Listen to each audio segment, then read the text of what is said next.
In this video, we solve problem 4.7.43 from Nagle's Fundamentals of Differential Equations, 7th edition. The problem statement says a differential equation and a non-trivial solution f are given below. Find a second linearly independent solution using reduction of order. Assume that all constants of integrations are 0. Now, I can assume all constants of integration are 0 and then get the solution that they're expecting in MyLab Math. But that's really not my concern here. When this problem appeared on the quiz number 4 during the spring 2021 semester, I'm just trying to see if you can find a solution using reduction of order. Now, they are requiring you to assume the constants of integration are 0, so that there's only one possible form for that second linearly independent solution. They're actually not asking for the general solution. They're only asking us to find the second linearly independent solution. But as we've discussed, there are actually infinitely many forms of that second linearly independent solution. Because let's say if x is the second solution, or in this case, t is the second solution, 5 times t would work, 20 times t would work. Any constant times that second solution would be another second linearly independent solution. So there is not exactly one answer to this unless you require that all constants of integration are 0, and then there's only one answer that would be correct in MyLab Math. So if we follow these directions exactly, we're going to get the answer that they have. I would prefer to just rule out that direction and find the second linearly independent solution in the way that we talked about in our class. So we have this second order differential equation, and we know that f of t equals 5 times e to the t is a solution. We want to find another solution. Now they're saying f of t. I prefer to call the first solution y1. So let's let y1 equal 5 times e to the t be a solution of this differential equation.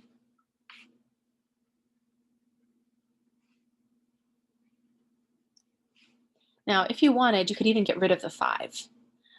But I think I'll just keep the 5 because I know that they kept the 5 when they were working through the method. Now, since we're seeking a second linearly independent solution using reduction of order, we'll let y equal u times y1, where u is a function of t, and it's not equal to a constant. Because if it were equal to a constant, then y2 would be a constant multiple of y1, and they would be linearly dependent. We want them to be linearly independent, and if they're linearly independent, that means this has to be a non-constant function. So we're going to assume that y2 equals this, and then we're just going to try to find u. And it turns out as we do that, it's going to turn this second order differential equation into a first order differential equation, and then we can solve that first order equation in whatever way is appropriate. It's usually either a first order linear equation that you can solve with an integrating factor, or it's separable. So we're going to let y2 equal u times y1, or actually I guess it's x2. Should be using x's here. This is x1 and x2, because our dependent variable is x. Correct that. Okay, so x2 is u times x1, which is 5 times e to the t. Kind of don't like having that 5 there, but that's okay. So that's 5u times e to the t. All right, we're assuming that that is our solution.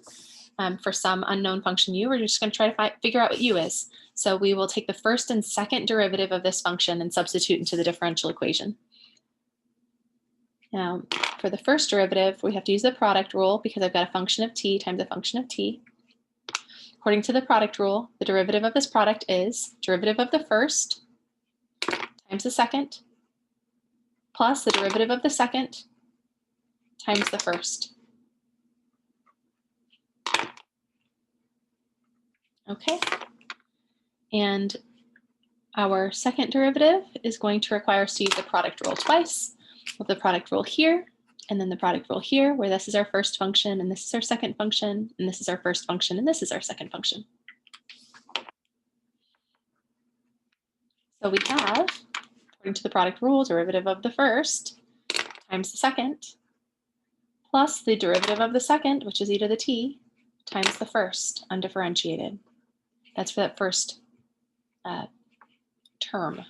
Then we're going to add the derivative of the first times the second plus the derivative of the second times the first undifferentiated. All right, and then we simplify wherever we can. I've got a 5u prime e to the t and another 5u prime e to the t. So that means I actually have 10 of those.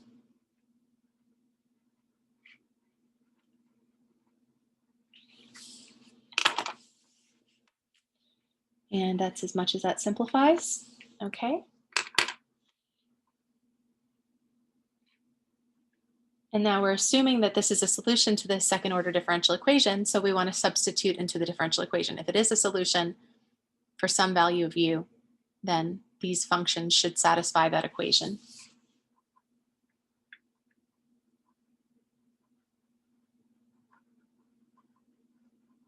So the differential equation was this. Well, and actually we can write dE because it'll still be a differential equation because it'll still have derivatives of an unknown function in it.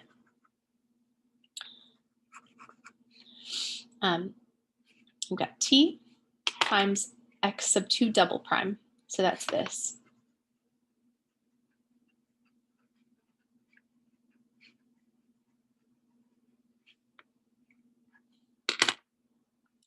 Minus the quantity t plus 1 times x prime, which is this, plus x, which was 5u e to the t, and that equals 0. Okay, so we substituted into the differential equation, and after distribution, this should simplify to a first order linear differential equation in u prime. So let's distribute. I've got what I can think of as a binomial times a binomial. First, let's distribute the t here.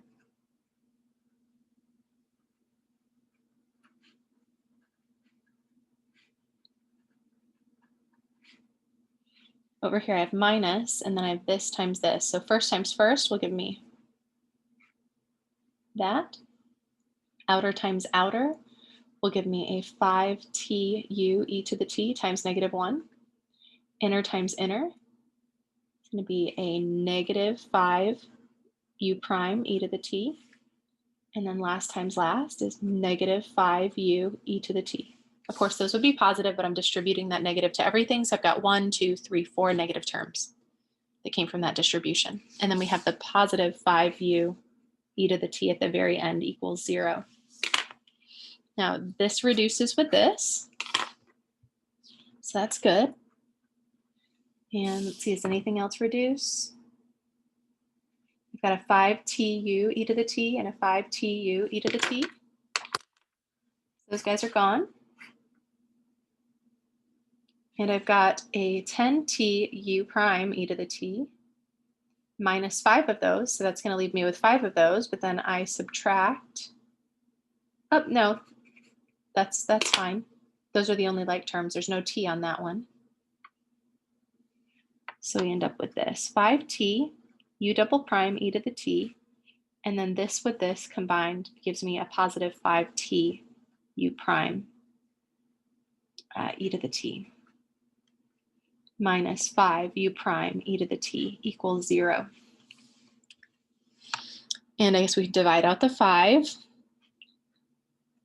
So I've got t e to the t times u double prime plus t e to the t times u prime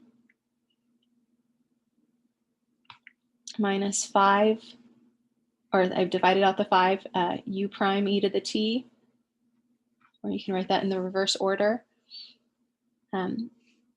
I would combine these, factor out the u prime, so we have t e to the t minus e to the t times u prime. And then let's divide both sides of this equation by the t e to the t that we have here. And that means you divide every term in the equation by the t e to the t.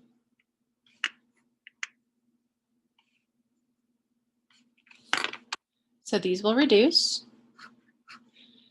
This will reduce with this. You'd factor out the e to the t's, and then you could see that they cancel. If you prefer, you can do that instead.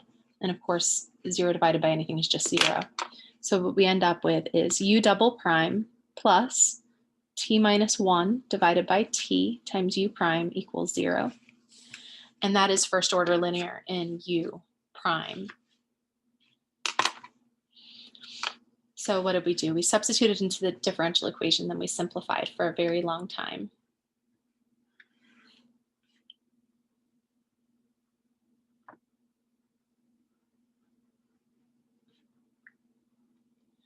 So now we just want to let w equal u prime. And then write this as a first order linear differential equation in w. Then if w is u prime, then w prime is u prime prime, which is u double prime. So that means this differential equation can be written as this new differential equation, which I'll call dE star. U double prime is w prime. And then we have t minus 1 over t times u prime, which is w, which equals 0. Now, because this is 0, we do not have to use an integrating factor to solve this. This is actually separable. So I would recommend solving this one by separating the variables. In general, though, you should be familiar with the integrating factor method because often that right-hand side is non-zero. So let's see.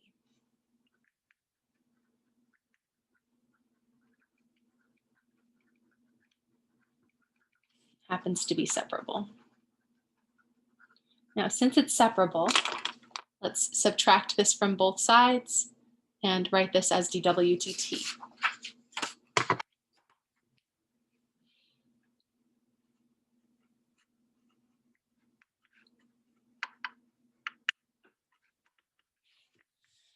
And then we want to put all the t's on one side. So we'll multiply both sides by dt here. We want all the w's on the other side. So let's divide both sides by w, or alternatively multiply by 1 over w, same thing. And these guys reduce. And we can think of these as sort of reducing because that's the definition of the differential of w is dw dt times dt. So we end up with 1 over w dw equals negative quantity t minus 1 over t times dt. We've separated the variables. Now we can anti-differentiate both sides with respect to the variables that are on that side.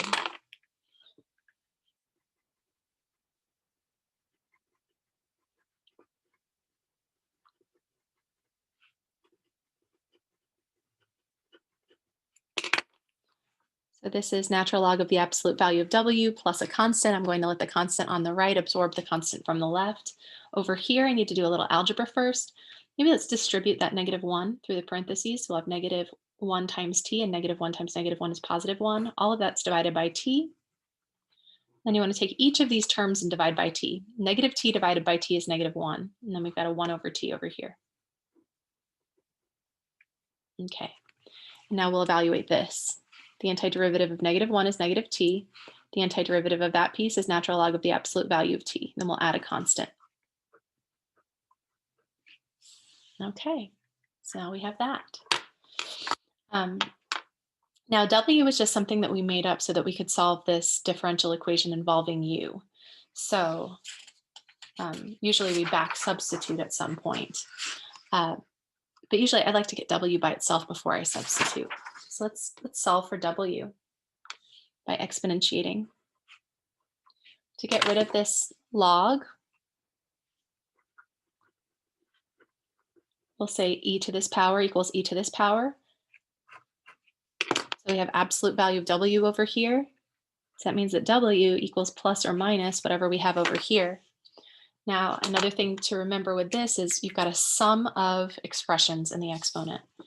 So if we had, let's say, x to the n times x to the m, from algebra, we would add those together. Same is true if the base is e instead. If I want to go from here to here, I can. Instead of going, in algebra class, we typically go from this side to this side. In this class, we're going to go from this side to this side.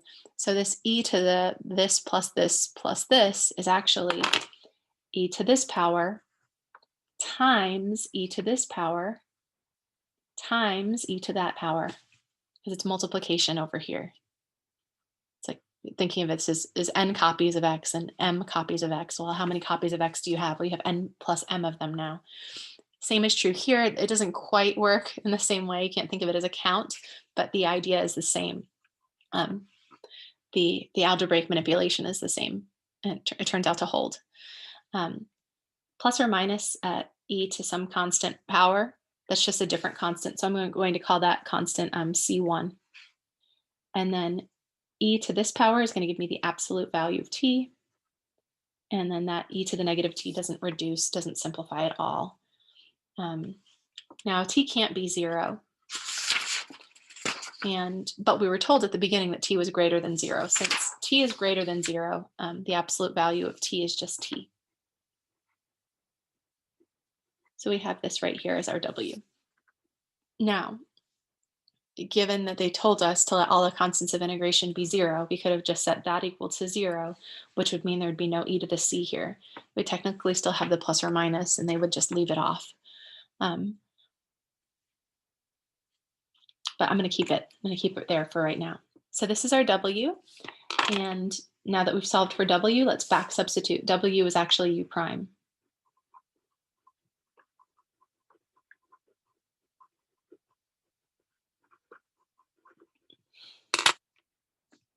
So I have u prime equals this. If I want to get u by itself, I need to anti-differentiate both sides with respect to t. And then this requires integration by parts.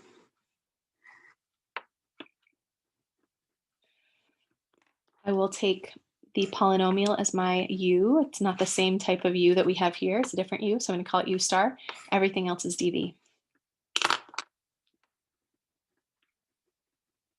Differentiate until you get 0. Anti-differentiate until you have the same number of rows in each column. And then don't forget your sign convention. It comes from the integration by parts formula. So I have that times that plus this times -1 plus a different constant of integration. So I have negative C1 t times e to the negative t minus C1 e to the negative t plus a different constant of integration. So if they said, let this constant be 0 and forget the plus or minus, then we would have w equals this. And then when we did the integration by parts, we wouldn't have these extra factors of C1. But we're keeping them because we're going to try to make y2 or x2, excuse me, the second linearly independent solution as simple as possible. Okay, so this is our u, and that's great. X2 is u times x1.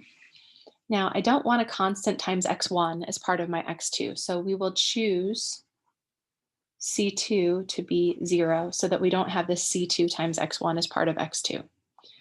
And now I want to make this as simple as possible. This would be simplest if that was a positive 1 here.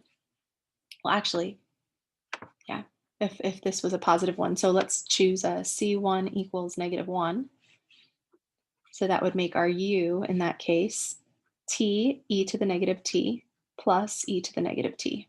Or if you wanted, you could factor out the e to the negative t, and you just have t plus 1 times e to the negative t. So we've got t plus 1 times e to the negative t times my x1, which was 5e to the negative t. Or, excuse me, I think it was 5e to the t, wasn't it? Yeah, 5e to the t, not e to the negative t. And then we multiply those together, e to the t and e to the negative t. This is, when I add the exponents, I get e to the 0. So my x2 is actually just 5 times t plus 1. Now, in that case, we can take this and multiply by any constant we want. So you might want to use x2 just equals t plus 1. But you know, they already told us that x1 was equal to 5 times e to the t. So really, I think the simplest general solution would be C1 times e to the t plus C2 times the quantity t plus 1. But they gave us this, and then through the method, we found this. But again, we could have chosen C1 differently so that that 5 wasn't there.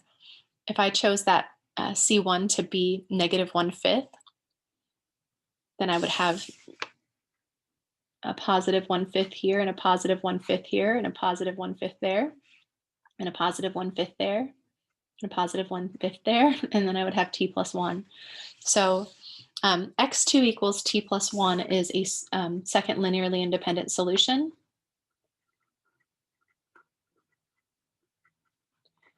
And actually, any multiple of that will work.